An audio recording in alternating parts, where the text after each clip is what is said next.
शिखा बहू, अरे ओ शिखा बहू, सुनो इधर आना। देखो सबने नाश्ता किया या नहीं। कितना मेकअप करोगे तुम सब, बारात निकलने वाली है। पता नहीं वहाँ कैसा इंतजाम होगा। मेरा तो जी बहुत घबरा रहा है। दूसरी जाति वाले हैं, पता नहीं उनके में कौन कौन सा रीति रिवाज होता होगा। मेरी तो सारी इच्छा धरी की धरी रह गई। माँ जी आप चिंता मत कीजिए, सब अच्छे से हो जाएगा। देवर जी की पसंद बहुत अच्छी है, फोटो में तो बड़ी सुंदर लग रही हैं देवरानी जी। परिवार भी बड़ा अच्छा लग रहा है। फिर आपके बड़े बेटे हमारे सभी रीति रिवाज समझा देंगे उनके पिता को। सब ठीक ही होगा, आप आराम से बैठिए। मैं आपके लिए चाय बना कर ले आती हूँ। भाभी मेरे लिए भी एक कप चाय। घर की मंझली बहू किचन में आ गैस पर चाय का पानी चढ़ाते हुए सोच रही थी, चलो छोटी देवरानी आ जाएगी तो मुझे भी थोड़ा आराम मिलेगा घर के कामों से।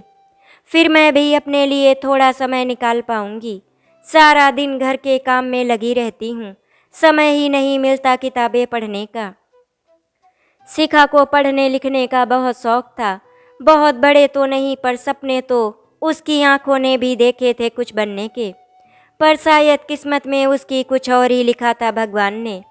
शिखा को ये लगता था अपनी किस्मत हम खुद लिखते हैं, फिर क्यों हर बार कुछ न कुछ कमी रह ही जाती थी उससे। शादी से पहले मम्मी पापा और भाई जो कहता वही करती।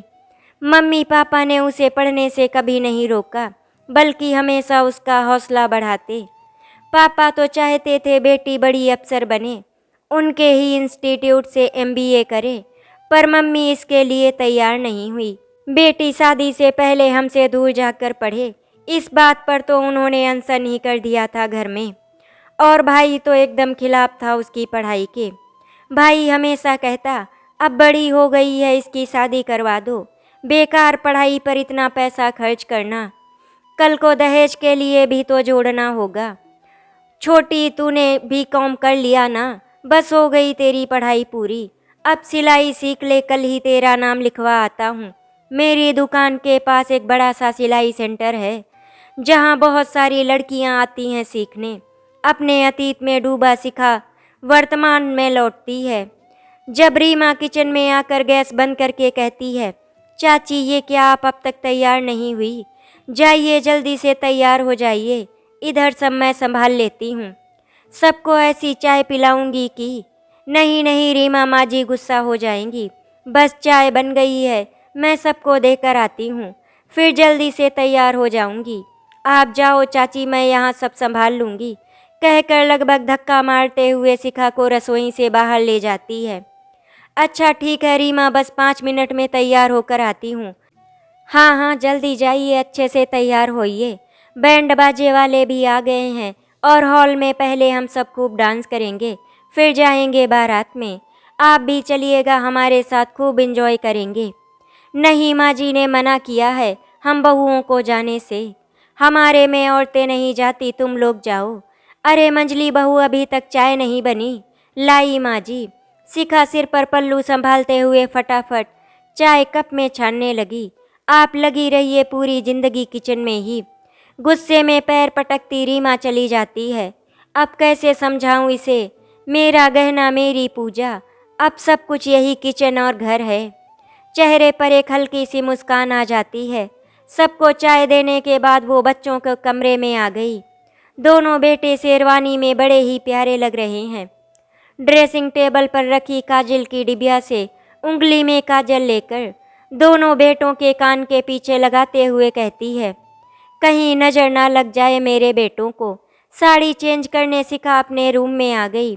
आसमानी रंग की जड़ी वाली साड़ी, गोल्डन ब्लाउज और मेकअप के नाम पर मांग में लाल सिंदूर और माथे पर मेहरून बिंदी, रंग सांवला, उस पर लंबे काले बाल और मदहोश कर देने वाली कजरारी आंखें। शिखा जैसे ही कमरे से निकलने लगी, रीमा और उसकी छोटी बहन दीप्ति कमरे में प्रवेश करते हैं। अरे वाह चाची, ये साड़ी का रंग और फुल स्लीव्स का ब्लाउज मस्त लग रहा है, पर ये क्या आपने मेकअप नहीं किया? कम से कम आज तो लिपस्टिक लगा लीजिए। और देखिए हम क्या लाए हैं आपके लिए। दीप्ति अपने स्लिंट बैग जो उसने एक कंधे पर टांगा हुआ था उसमें से एक गजरा निकाल शिखा के बालों में लगा दिया। सांप की तरह लटकती लंबी चोटी पर जूही के फूलों वाला सफ़ेद गजरा बहुत ही सुंदर लग रहा है। वाह चाची, आपके बाल बहुत सुंदर हैं, पर इसे खुला ही रखती। रीमा और दीप्ति ने जब एक साथ कहा तो शिखा बोली, ना बाबा ना, बाल संभालूं या ये सिर पर पल्लू। क्या चाची, मम्मी बुआ और बड़ी चाची सब आपका इंतजार कर रही हैं आंगन में, जल्दी आओ। राज दौड़ता हुआ आया। रुक छोटे, तू जा, हम चाची को लेकर आते हैं बस 5 मिनट में। रीमा और दीप्ति ने अपना मेकअप किट निकाला और शिखा के होंठों पर महरूम लिपस्टिक लगाई। दोनों अपनी कलाकारी दिखाने लगी तो शिखा हाथ जोड़कर बोली, बस हो गया मेरा मेकअप, और कितना रंगोगे मुझे? भगवान ने मुझे रंगने में कोई कमी कहाँ छोड़ी। इस काले रंग पर पाउडर कितना भी लगाओ वो काला ही रहेगा। चाची आप भी ना, आप नहीं जानती आज आप कितनी सुंदर लग रही हैं। दोनों बहनें एक दूसरे को देखकर मुस्कुराईं। शिखा जानती थी उनके मुस्कुराने का कारण। सामने चाहे जो कहे, कितने भी प्यार से बात करे, पर वो क्या सोचती है मेरे बारे में सब पता है। आंगन में बैंड बाजा बजने लगा और सभी ने डांस करना शुरू किया। शिखा के पैर भी थिरकने लगे। स्कूल कॉलेज के हर फंक्शन पर डांस की प्रैक्टिस करती। कोई भी नया गाना सुनती, लोकगीत सुनती, उस पर खूब नाचती, पर कभी स्टेज पर अपनी कला दिखाने का मौका नहीं मिला था उसे। डांस बहुत अच्छा करती थी, पर स्टेज पर परफॉर्म करने के लिए तो हमेशा एक सुंदर चेहरा ही ढूंढा जाता और उसे हर बार रिजेक्ट कर दिया जाता। नृत्य संगीत की तरफ से अपना ध्यान हटा पढ़ाई में ही खुद को झोंक दिया।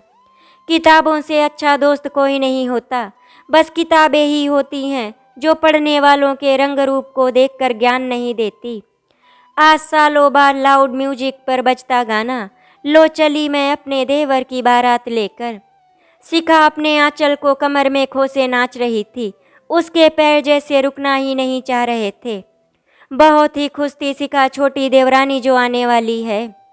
अपनी दोनों जेठानी की तरफ देखते हुए मन ही मन इतराती है, अब मैं भी जेठानी बनूंगी। पर उसकी वो खुशी कब तक रहेगी वो नहीं जानती। पढ़ी लिखी सरकारी नौकरी करने वाली देवरानी आ रही है। वो मुझे ज़रूर समझेगी और मेरी भी इज्जत करेगी। यहाँ तो सब हमेशा बेइज्जती करने के मौके ही ढूंढते हैं। अब यही नाचते रहो तुम सब और शादी का मुहूर्त निकल जाएगा। बड़े जेठ जी की आवाज़ सुनते ही शिखा अपना पल्लू सिर पर रखती है।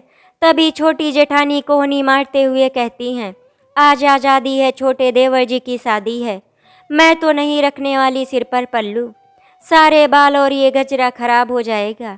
ठीक है दीदी, आपको जैसा ठीक लगे, पर माँ जी नाराज ना हो जाएं।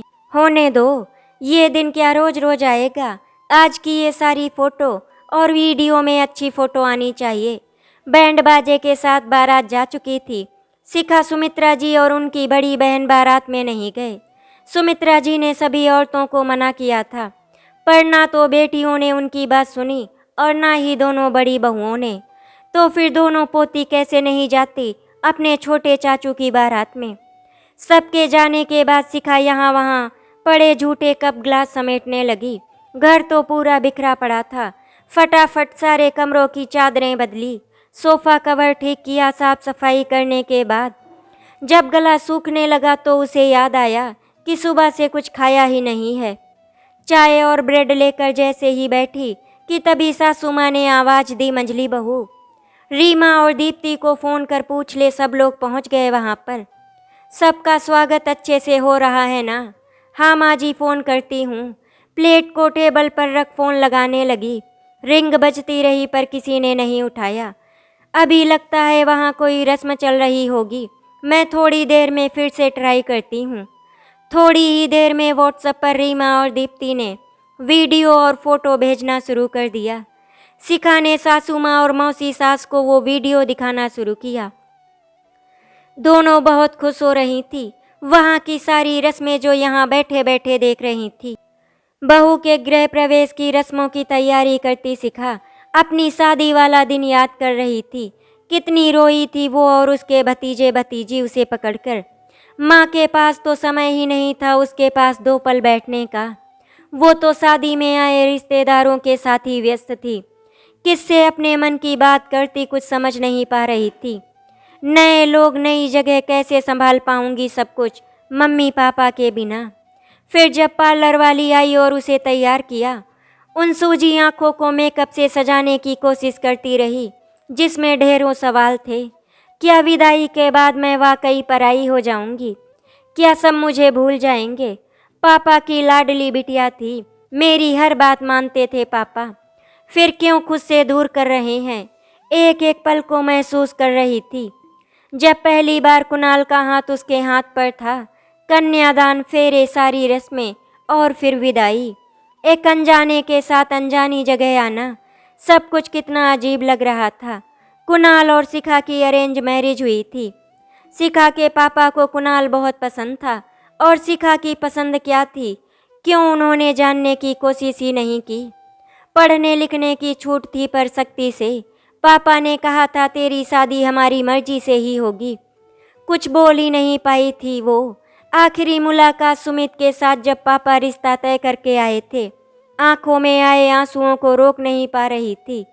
वर्तमान में लौटती शिखा के मन में बार बार यही बात आ रही थी कि आज देवर जी अपनी पसंद की लड़की से शादी कर रहे हैं। क्यों नहीं सुमित अपने माता पिता से अपनी शादी की बात कर पाया? और क्यों नहीं मैं मम्मी पापा को सुमित से मिला पाई? बारात लौट आई दुल्हन को लेकर, सब तारीफ कर रहे थे दुल्हन की। सरकारी नौकरी और इतनी सुंदर, सुमित्रा जी तो बलाएं लेते नहीं थकती। सोने की चूड़ियां पहनाई अपनी नई बहू को, सभी रस्मों में लगे थे और शिखा किचन में। किसी को कॉफ़ी पीनी थी तो किसी के लिए हॉर्लिक्स, बस सबकी पसंद नापसंद का ध्यान उसे अच्छे से रहता।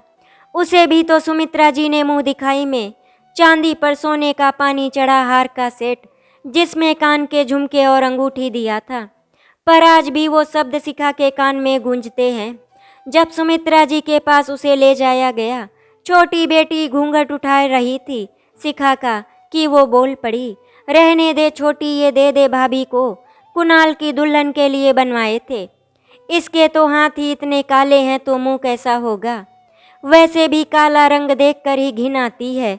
वो तो इसका खानदान बहुत ही अच्छा है, किसी ने बताया ही नहीं था कि इसका रंग ऐसा है। ये शब्द तीर की तरह चुभ रहे थे और बार बार सोचने पर मजबूर कर रहे थे कि फिर क्यों दूसरे की संतान को अपने घर की बहू बना रही हैं। क्या पापा ने सच में मेरे रंग रूप के बारे में नहीं बताया था? आज भी तो दूसरे की ही संतान पर अपना प्यार लुटा रही हैं। छोटी बहू गोरी है, सुंदर है, सरकारी नौकरी भी करती है। क्या यही कारण है जो सुमित्रा जी को वो इतनी पसंद आई कि इतने महंगे सोने के कंगन उसे पहना, गले से लगाया? खुद को अतीत की यादों से निकालते हुए संभालने की कोशिश कर रही थी। मुझे इससे फर्क नहीं पड़ता और ना ही पड़ने दूंगी। मन में ठान किचन का काम पूरा कर वो भी नए जोड़े की रस्मों में शामिल हो गई। उसने भी अपने पैसे जमा करके एक चांदी की पायल, बिछिया और साड़ी देवरानी के लिए खरीदी थी। मुंह दिखाई में नई बहू को देते वक्त उसकी आंखों में वो पड़ रही थी जो नई बहू के मन में चल रहा था। शादी के 4 दिन बाद रिसेप्शन था।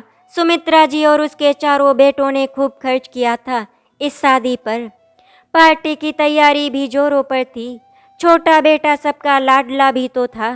शिखा से उम्र में 2 साल बड़ा ही था उसका देवर। जब वो शादी के बाद ससुराल आई तो वरुण, उसका देवर, बीए प्रथम वर्ष में ही था। उसका पढ़ाई में बिल्कुल मन नहीं लगता था। 12वीं के बाद आगे पढ़ना ही नहीं चाहता था। वो तो जबरदस्ती उसके भाई उसका एडमिशन करवा देते। शिखा, जिसकी किताबें उससे दूर हो गई थी, खुद को अपने इस नए परिवार में इतने लोगों के बीच बिल्कुल अकेला पाती। वरुण को तो बस मौका मिल गया था अपने असाइनमेंट पूरे करने के लिए। उसने शिखा से पूछा, पॉलिटिकल साइंस, हिस्ट्री, ये तो उसने कभी नहीं पढ़े थे। जब वरुण ने अपनी किताबें और नोटबुक शिखा के हाथ में थमाई, कोई बात नहीं भाभी, आपको बस देखकर लिखना ही तो है। जब भी समय मिलता शिखा देवर जी के असाइनमेंट तैयार करती। पर एक दिन जब शिखा के जेठ जी को पता चला तो शिखा को भी डांटे, बहू ये क्या कर रही हो? वरुण अपना काम तुमसे करवाता है और खुद दोस्तों के साथ समय बर्बाद करता है। उसे कुछ समझ नहीं आए तो मदद मांगे। ये क्या कि सारा लिखने का काम तुमसे करवाता है। वो अपने छोटे भाई पर भी बहुत गुस्सा किए। उम्र में तुमसे छोटी है और एमकॉम फाइनल में है, और एक तू बीए में। ये चौथी बार तेरा एडमिशन करवाया है। उस दिन के बाद तो वरुण अपनी छोटी भाभी को अपना दुश्मन ही समझने लगा था। हमेशा किसी न किसी बात पर लड़ता और अपनी माँ से शिखा की शिकायत करता। देवर के रूप में एक भाई एक दोस्त दिखा, वो भी कुछ ही महीनों में दुश्मनी निभाने लगा। तब शिखा बहुत उदास रहती। उस समय उसे अपनी माँ से मिले हुनर की याद आई। उसने अपनी सास और दोनों नंदों की साड़ियों में फॉल लगाना शुरू किया। किताबों की जगह माँ ने उसके बैग में ऊन, सिलाई और सुई धागा कैंची जो दिया था, वही उसका सहारा बनी। भाभी देखो ना, ये ब्लाउज कितना ढीला है।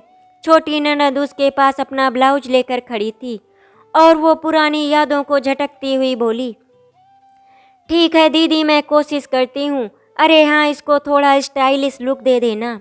दर्जी ने इतने पैसे भी ले लिए और देखो ना कैसा घटिया लग रहा है। रिसेप्शन पार्टी में इसे पहनूंगी तो सब मुझ पर हंसेंगे। मेरी इतनी सुंदर साड़ी का मैचिंग ब्लाउज अब इतनी जल्दी कौन सिल देगा। आप चिंता न करें छोटी दीदी, मैं देखती हूँ इसे। आप बस मेरा ये ब्लाउज जल्दी से ठीक कर दो।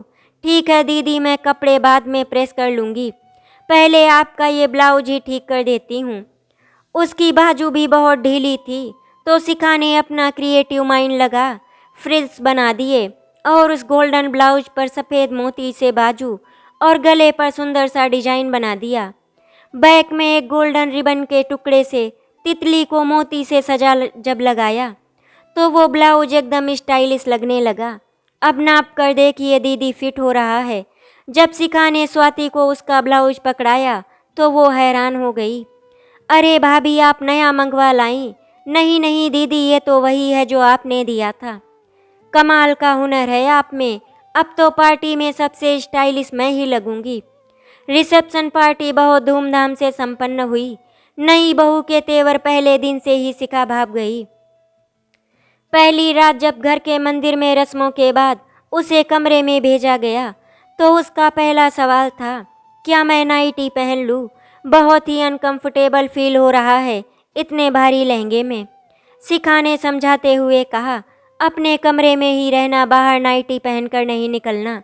सासू माँ को पसंद नहीं है और अभी घर में बहुत सारे मेहमान भी हैं, तो हल्की साड़ी या सूट सलवार पहन लेना। पर कहाँ मानी थी उसने शिखा की बात। वो तो अगले दिन नाइटी पहने ही पूरे घर में घूम रही थी। तो अपनी नई लाल चुन्नी शिखा ने उसे देते हुए कहा था, सुरेखा, कम से कम रूम से बाहर निकलते हुए सिर ढक लिया करो। हम लोग जेठ जी से पर्दा करते हैं। नहीं दीजिए, मुझसे नहीं होगा ये घूंघट में रहना। जैसे तुम्हारी मर्जी कहकर शिखा तो आ गई थी अपने कमरे में, पर उसे चिंता हो रही थी कि अगर सासू माँ ने या जेठ जी ने इसे इस तरह इन कपड़ों में देख लिया तो क्या होगा। शादी में आए सभी मेहमानों और रिश्तेदारों के जाने के बाद शिखा के छोटे जेठ जी सागर ने खुश होते हुए कहा, चलो अच्छा है, भीड़ कम हुई। अपना ही घर धर्मशाला लग रहा था। सुमित्रा बोली, क्या सागर, कितना खाली खाली लग रहा है अब घर। दीदी और दोनों बिटिया के जाने के बाद चलो सब अच्छे से निपट गया, शादी अच्छे से हो गई। सब लोग खुशी खुशी गए हैं यहाँ से। आपने इतना कुछ दिया सबको, तो खुश नहीं होंगे क्या?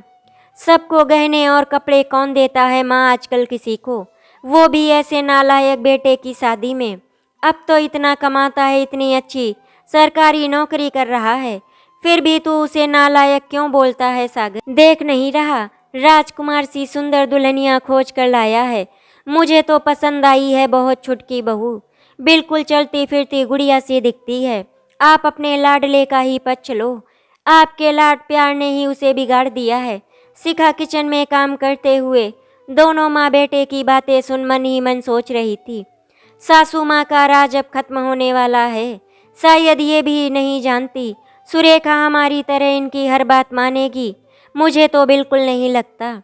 बहुत ही तेज और चालाक है, बहुत सोच समझकर अपने से उम्र में इतने बड़े लड़के से शादी की है।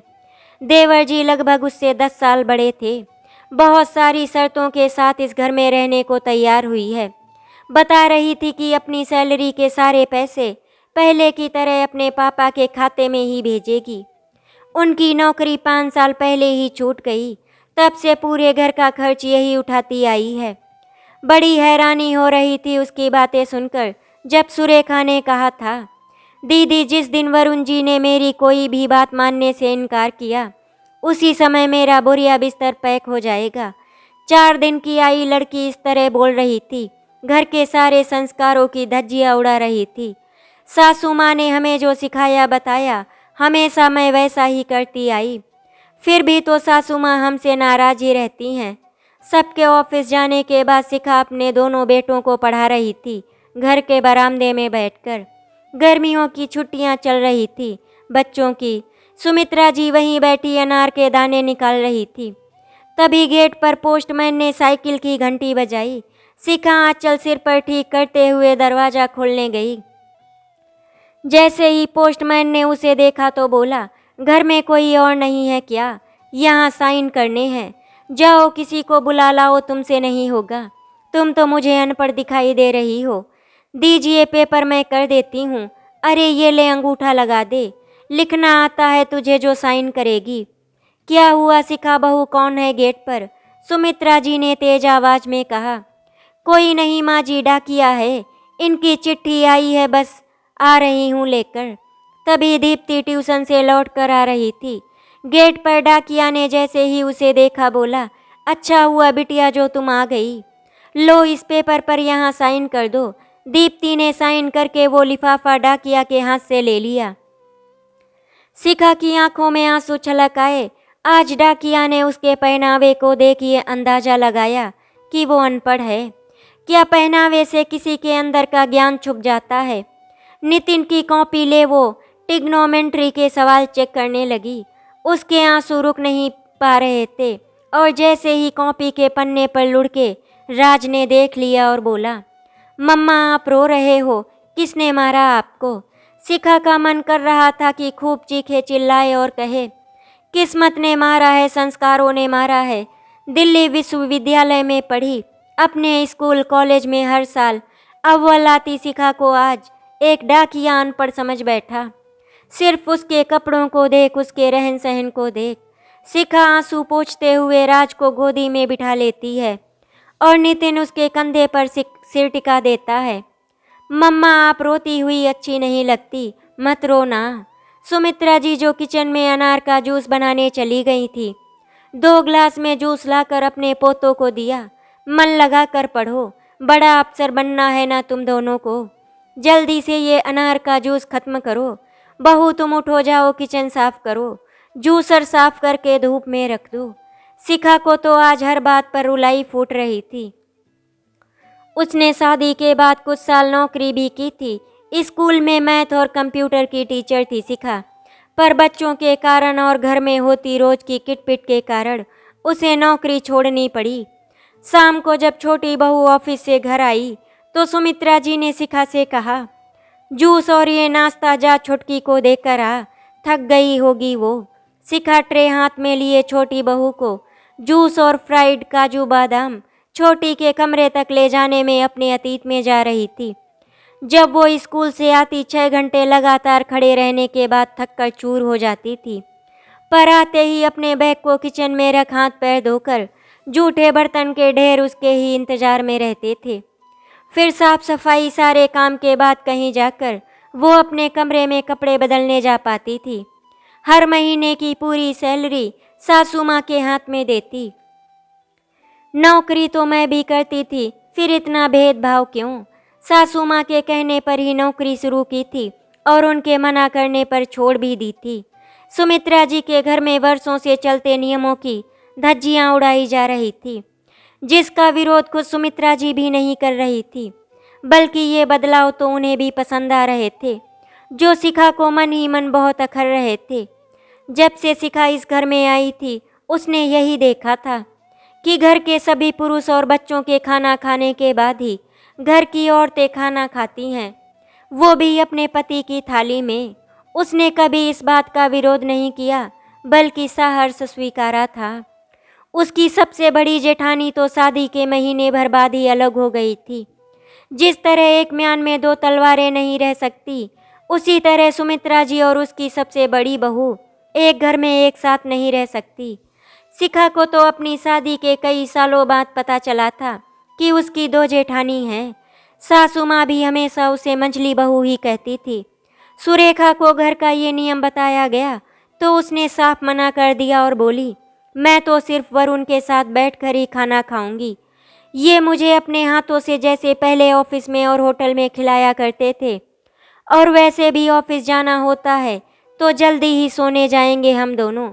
जब डाइनिंग टेबल पर सुरेखा और वरुण एक ही थाली में हंसी ठिठोली करते हुए खाते, जिसमें सभी आनंद उठाते, पर शिखा को ये बात पसंद नहीं आती। घर का माहौल बिगड़ रहा है। जेठानी जी की दोनों बेटियां बड़ी हो रही हैं और मेरे दोनों बेटे भी तो अब बड़े हो रहे हैं। बच्चे अब सवाल करने लगे हैं कि मम्मा आप क्यों नहीं हम सबके साथ खाने के लिए बैठती हो। शिखा अपना खाना अब अधिकतर किचन में ही बैठकर खाती। जब देवर और देवरानी एक साथ एक थाली में एक दूसरे को अपने हाथों से खिलाते हंसी मजाक करते। उम्र में चाहे वरुण शिखा से 2 साल बड़ा था, पर रिश्ते में तो छोटा देवर था। अगर इस तरह हंसी ठिठोली मौज मस्ती करनी ही है तो अपने बेडरूम में ही जाकर करनी चाहिए। ये बात वो धीरे से कई बार अपनी जेठानी के कानों में बोल चुकी थी, पर जेठानी को भी बड़ा मजा आता था ये सब देखकर। अरे शिखा क्यों परेशान होती है, समय बदल रहा है, आजकल के बच्चे ऐसे ही होते हैं। अच्छा तो क्या देवर जी आजकल के हैं और हम प्राचीन युग के। खुद के ही प्रश्न पर हंसी आ जाती। एक दिन जब रात काफ़ी हो चुकी थी, वरुण और सुरेखा जब 1 घंटे से खाने की थाली लिए मौज मस्ती में लगे थे। कभी सुरेखा वरुण को चुटकी काटती, तो कभी वरुण उसके गालों पर चुटकी काटता, तो कभी किस कर लेता। शिखा ने अपने खाने की थाली लेकर किचन में ही खाना शुरू कर दिया, जिसे देखकर सुमित्रा जी बोली, अरे मंजली ये दोनों तेरा खाना छीन थोड़े ही लेंगे जो तू यहाँ अकेले बैठकर खा रही है। क्या हो गया है माँ जी को, क्या अब कुछ दिखाई नहीं दे रहा इन्हें? इन्होंने ही तो हमेशा हमें बताया था कि पति के खाने के बाद उनकी थाली में खाने से पति की उम्र बढ़ती है और सुहाग बना रहता है, और पति को अपना जूठा खिलाना घोर पाप है। मेरी तो शर्म से गर्दन झुक जाती है ये सब देखकर। कभी अपनी बहन भाभी को और यहाँ भी जेठानी नंदो, किसी को ऐसे नहीं देखा। अभी ये सब हजम करने में समय तो लगेगा, शिखा सोचती। सुरेखा अपनी घुटनों के ऊपर नाइटी, जिसके ऊपर से लंबी वाली भी थी, जो आगे से खुली रहती, पहनकर पूरे घर में घूमती। गेट पर भी घंटों खड़ी रहती, ना तो साथ में दुपट्टा रखती। सिर ढकने की तो बात ही अलग थी। एक ही घर में रहने वालों के लिए अलग अलग नियम। शिखा भी रात को नाइटी ही पहनती। सोते वक्त पर कभी किसी ने उसे बेडरूम से बाहर नाइटी में नहीं देखा। हमेशा साड़ी पहनकर ही कमरे से बाहर निकलती। उसने जैसे अपनी सास और जेठानी को हमेशा देखा, वो वैसे ही रहती। वो तो यदि कभी किसी काम में या मायके सूट पहनकर जाती भी तो सुमित्रा जी के गुस्से की शिकार होती। आते ही सबसे पहले सूट बदलकर साड़ी पहनती। उसे तो उल्टा पल्ला रखने की भी इजाज़त नहीं थी। दिल्ली महानगर में पड़ी बड़ी शिखा खुद को इस तरह ढालती जैसे कोई अनपढ़ और गंवार हो। पर उसकी ही तरह छोटी बहू खुद को बदलेगी या फिर घर के नियमों को? घर में सब लोग सुरेखा पर अपना प्यार लुटाते। वो देखने में भला की खूबसूरत है, सरकारी नौकरी और हमेशा सबके लिए कुछ न कुछ लाना और तरह तरह का खाना बनाना। जब भी उसकी ऑफिस की छुट्टी होती तो वो अपनी पसंद का खाना बनाती, कभी डोसा इडली तो कभी चाउमीन पास्ता। बच्चे खुश होकर खाते और छोटी चाची के गुणगान गाते। जब रात का खाना सुरेखा बनाती खूब मसालेदार और तीखा, तो कुणाल जी उनके बड़े भाई और शिखा से बिल्कुल नहीं खाया जाता। कितनी बार समझाती सुरेखा, तुम्हारे दोनों जेठ जी इतना मसालेदार नहीं खा पाते, पर वो तो सिर्फ वरुण और अपने स्वाद से ही खाना बनाती और सारे जूठे बर्तन तो शिखा और उसकी जेठानी ही मांजती। सुरेखा बोलती, मुझे जूठे बर्तन मांजने में घिन आती है और बड़े बर्तन मैं मांज नहीं सकती। अपनी जूठी थाली और टिफिन बॉक्स सिंक में रखती तो एक दिन शिखा ने कहा था, छोटी, हमारे यहाँ कोई काम वाली नहीं है, हम सब मिलकर ही सारा काम करते हैं। आप है ना दीदी, बर्तन मांजने का काम तो आपका ही है ना। आखिर आप अनपढ़ वाली जिंदगी तो जी ही रही हैं, नौकरी तो करती हैं नहीं आप। मैं रात की सब्जी बना दूंगी और रोटी आप बना लेना। शिखा सोचती, जब सारा काम मैं ही करूंगी तो अपने पति और बच्चों की पसंद की सब्जी क्यों नहीं बना सकती। सुरेखा को समझाना तो बेकार है, जिस दिन जितना बताओ मसाला कम डालना, उस दिन उतनी ही तीखी दाल सब्जी बनाती है। दिन का खाना बड़ी बहू दूसरे नंबर वाली ही बनाती है, जो अपनी और अपने पति बच्चों की पसंद का। सुमित्रा जी की सबसे बड़ी बहू बेटा तो अलग ही रहते हैं। सुरेखा घर की छोटी बहू के आने के बाद से अब बड़ी बहू का भी सुमित्रा भवन में आना जाना बढ़ गया था। उसे तो टीवी पर सीरियल देखने से ज़्यादा मज़ा सुरेखा और वरुण की चुहलबाजी, प्रेम लीला देखने में मज़ा आता। बड़ी बहू भी छोटी बहू के साथ खूब बातें करती, पर जैसे ही शिखा को देखती किसी न किसी बात पर डांट देती उसे, और छोटी बहू के सामने उसकी बेइज्जती करने से बाज नहीं आती। कभी कभी शिखा को लगता वो इस ग्रह की प्राणी है ही नहीं, दूसरे ग्रह से आई है। सुमित्रा भवन में अब चारों तरफ सुरेखा ही फैली रहती। छोटी छोटी बात पर सब शिखा पर चीखते चिल्लाते। जो रीमा और दीप्ति चाची चाची करते नहीं थकते थे, वो अभी छोटी चाची के ही आगे पीछे करती और हमेशा शिखा पर गुस्सा करती। जेठानी भी छोटी देवरानी का ही पक्ष लेती। छोटी बहुत ही सातिर और चालबाज थी, चेहरे पर मुस्कान बिखारे मीठी मीठी बातें करती और पीठ पीछे खंजर चलाती। सासू माँ की चहेती बन गई थी, शिखा के खिलाफ भड़काती रहती उन्हें। दीदी ने मुझे ये कहा वो कहा, मुझे ये नहीं करने दिया वो नहीं करने दिया, मतलब ढेर सारी झूठी शिकायतें लेकर सासू माँ के बालों में कभी तेल लगाती तो कभी हाथ पैर दबाती। उनकी पसंद की सब्जियाँ फल मिठाई ऑफिस से आते वक्त लेकर आती, जिसके पैसे तो वरुण ही खर्च करता था, परिणाम तो छोटी बहू ही कमाती थी। सबके जन्मदिन और शादी की सालगिरह पर गिफ्ट देती। सुमित्रा जी हर किसी से कहते नहीं थकती, देर से ही सही पर भगवान ने कितनी अच्छी बहू दी हमें, सर्वगुण संपन्न, बहुत ही अच्छा स्वभाव है, इतना अच्छा तरह तरह का खाना बनाती है, सबका ध्यान रखती है। स्वभाव कितना अच्छा है वो तो शिखा पहले दिन से ही जान रही है। क्या इसीलिए सासू माँ खुश रहती हैं, क्योंकि सुरेखा इतने खाने पीने का सामान अपने हाथ से सासू माँ को देती है। वही छोटा बेटा जो पहले एक पैसा घर खर्च नहीं देता था, अब हमेशा तरह तरह की चीज़ें लाता। सुरेखा ने तो साफ कहा था, अपनी सैलरी में से एक पैसा मैं नहीं निकालती हूँ। जब से नौकरी लगी है, वरुण से फ्रेंडशिप हुई है, मेरा सारा खर्च यही उठाते हैं, रोज ऑफिस लाना ले जाना भी यही करते आए हैं। मेरे मम्मी डैडी तो शुरू से कहते थे, शादी करना तो वरुण जैसे लड़के से ही करना, जो तुझ पर और हम पर खूब खर्च करे, तेरी सारी बातें माने। शिखा अक्सर सोचती ये शादी है या समझौता। बढ़ती उम्र में सुंदर लड़की से शादी करने की कितनी कीमत चुकानी पड़ेगी, देवर जी को पता नहीं। सुरेखा तो वरुण को शिखा के खिलाफ इस तरह भड़का रही थी कि एक दिन वरुण ने अपनी छोटी भाभी पर चीखना शुरू कर दिया और कहा, या तो आप इस घर में रहेंगी या हम दोनों। बात क्या थी ये तो शिखा समझ नहीं पाई पहले, पर धीरे धीरे उसकी समझ में सब आने लगा कि क्यों देवर जी इतने गुस्से में हैं। रात रात भर जो उनके बेडरूम से बात करने की आवाज़ें आती हैं, वो शिखा की शिकायतें होती हैं। एक दिन जब सुरेखा के मम्मी डैडी और बहन उससे मिलने आए, तो सुरेखा ने उनको भी शिखा की झूठी शिकायतें की और वरुण को तो रो रो कर मनगढ़ंत कहानियाँ सुनाई कि शिखा दीदी मुझे खाना नहीं बनाने देती, बर्तन मांजने को कहती हैं, वॉशरूम साफ करना। आप ही बताइए मैं ये सब कैसे सहूँ।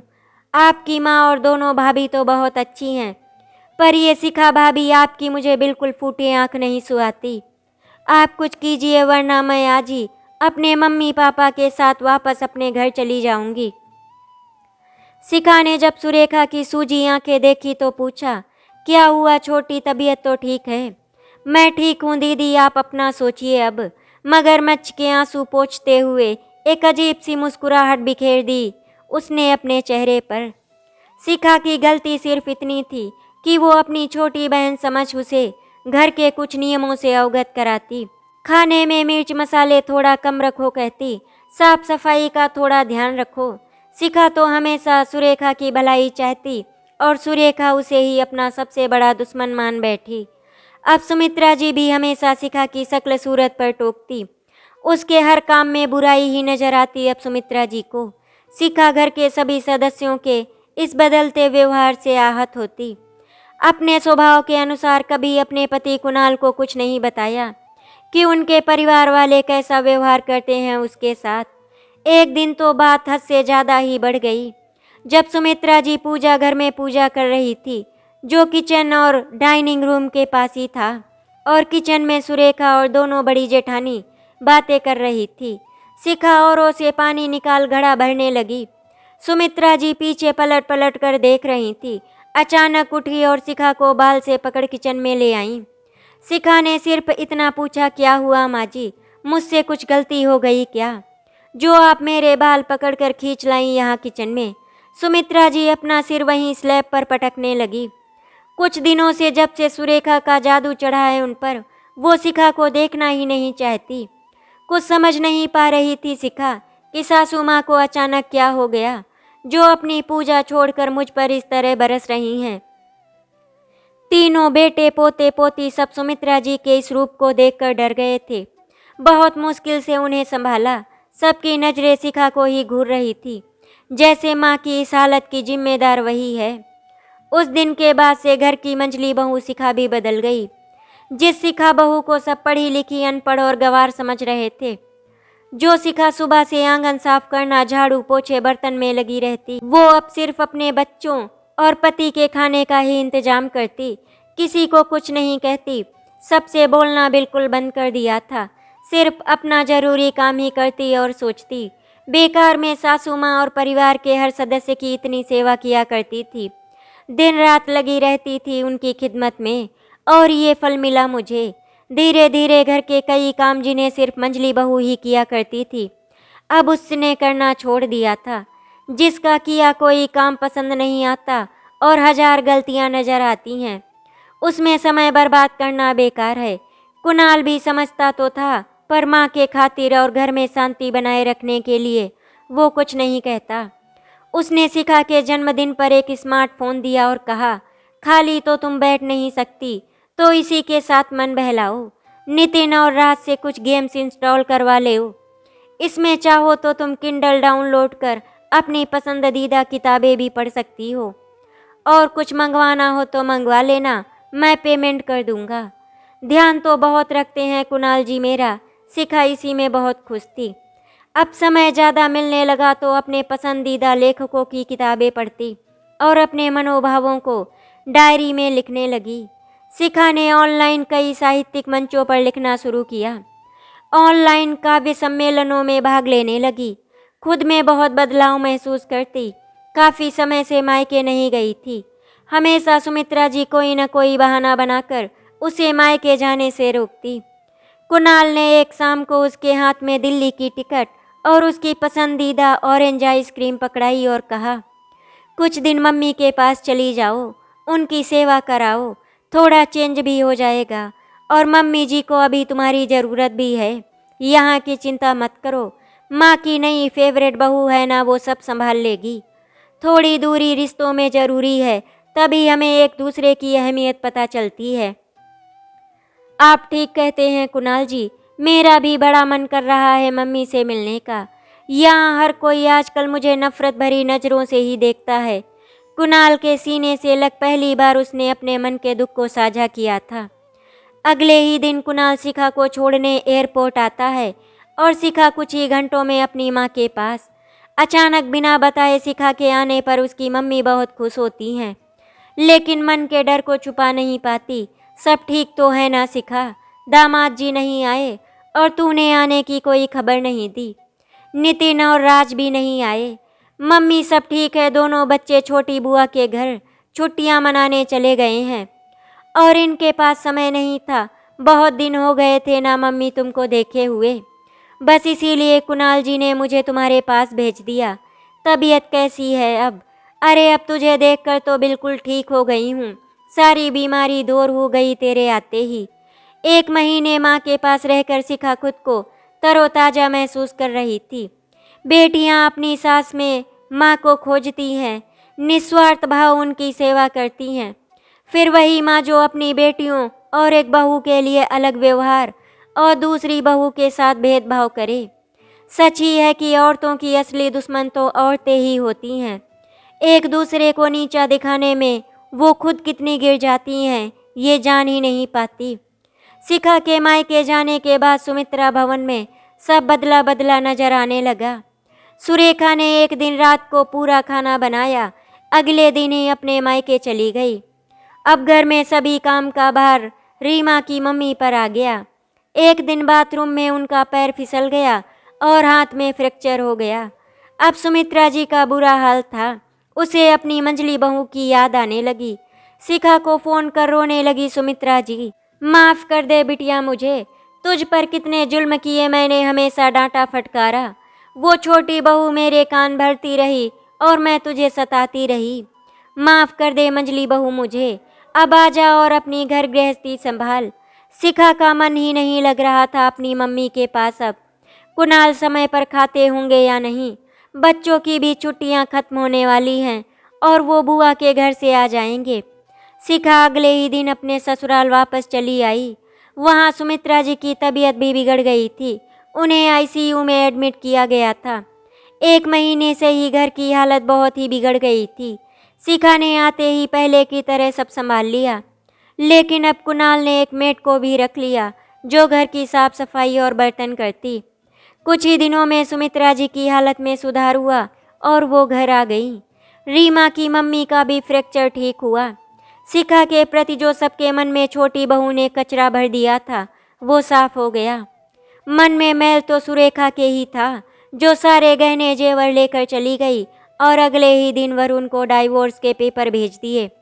मंझली बहू टूटे हुए रिश्ते को जोड़ने की कोशिश कर रही थी। सास बहू का रिश्ता माँ बेटी के समान होता है। अपनी बीमार माँ को छोड़ वो सास के पास आ गई उनकी सेवा के लिए। कुछ ही महीनों में सब सामान्य हो गया। जब शिखा अपने लिए भी अब समय निकालती और अपने लेखन के सफ़र को जारी रखा। जब शिखा ने डाकिये से पेपर पेन ले इंग्लिश में साइन किया तो डाकिया हैरान था। चाचा जी वेशभूषा पर मत जाइए, साड़ी पहनने वाले और सर पर पल्लू रखने वाली औरत अनपढ़ नहीं होती।